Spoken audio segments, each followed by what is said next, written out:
Welcome to my another Ramadan day vlog.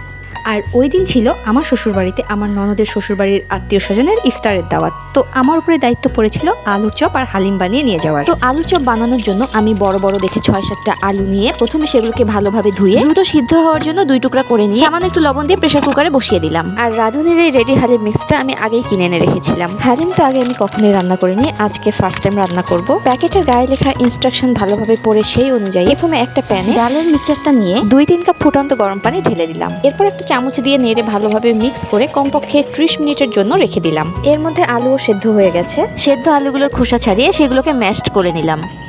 আর এখানে আম্মু আলুর চপ আর হালিমের জন্য পেঁয়াজ বেরেস্তা করছে। আম্মুর পেঁয়াজ বেরেস্তা করার পর সেই প্যানেই সামান্য তেলে গরম মশলা দিয়ে পেঁয়াজ কুচি দিয়ে সামান্য লবণ, হলুদ, শুকনা মরিচের গুঁড়ো দিয়ে প্যাকেটে থাকা মাংসের মশলা দিয়ে ভালোভাবে কষিয়ে এরপর মাংসটা দিয়ে দিলাম। মাংসটা দিয়ে ভালোভাবে নেড়ে চেড়ে আবারও একটু কষিয়ে ঢাকনা দিয়ে দিলাম মাংসটা সিদ্ধ হওয়ার জন্য। মাংস মোটামুটি সিদ্ধ হয়ে আসলে আগে থেকে ভিজিয়ে রাখা ডালটা ঢেলে দিয়ে পরিমাণ মতো পানি অ্যাড করে ভালোভাবে নেড়ে চেড়ে ঢাকনা দিয়ে দিতে হবে। ডাল আর মাংস সিদ্ধ হয়ে গেলে ঝাল, লবণ এবং হালিমের ঘনত্ব চেক করে চুলা অফ করে দিতে হবে।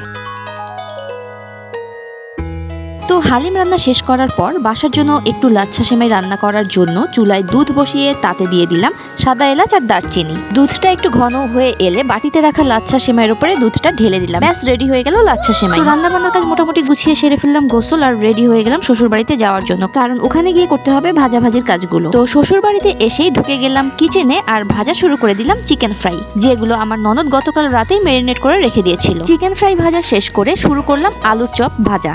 আর সব ভাজাভাজির কাজ শেষ করে এরপর আসলাম রুমে একটু রেস্ট নেওয়ার জন্য।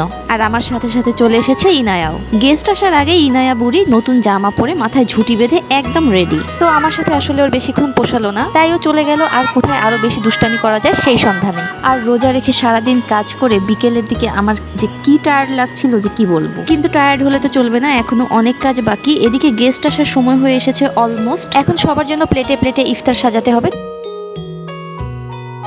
তো মেহমানদের জন্য ইফতারের আয়োজন করা হয়েছে ডাইনিং টেবিলে আর আমাদের জন্য ঘরে। আর ডাইনিং টেবিলে আসলে একসাথে এত মানুষের জায়গাও হতো না। ইফতার শেষ করে চলে গেলাম কিচেনে আর বসিয়ে দিলাম চা।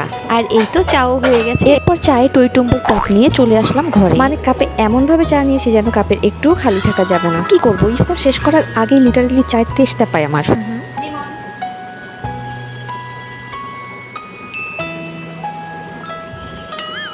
তো চা খেয়ে গেস্টদের বিদায় দিয়ে একটু রেস্ট নিয়ে আমরাও বের হলাম আর রওনা দিলাম বাসার উদ্দেশ্যে। আর ডিনার আমরা সাথে করে প্যাক করে নিয়েছি, কারণ এত হেভি ইফতারের পর ডিনার করার আসলে কোনো অবস্থাই নাই। পরে দেরিতে ক্ষুধা লাগলে খাবো, তাই শাশুড়ি বক্সে করে দিয়ে দিয়েছে। ডিনার করে আসতে গেলে আসলে অনেক রাত হয়ে যেত। আর ইফতারের পর সবাই অনেক টায়ার্ড থাকে, এরপর আবার সেহরিতে উঠতে হয়। তো এই তো হাঁটতে হাঁটতে আমরা চলে আসলাম বাসায়। আর আজকের মতো এই পর্যন্তই, দেখাবে নেক্সট ভ্লগে।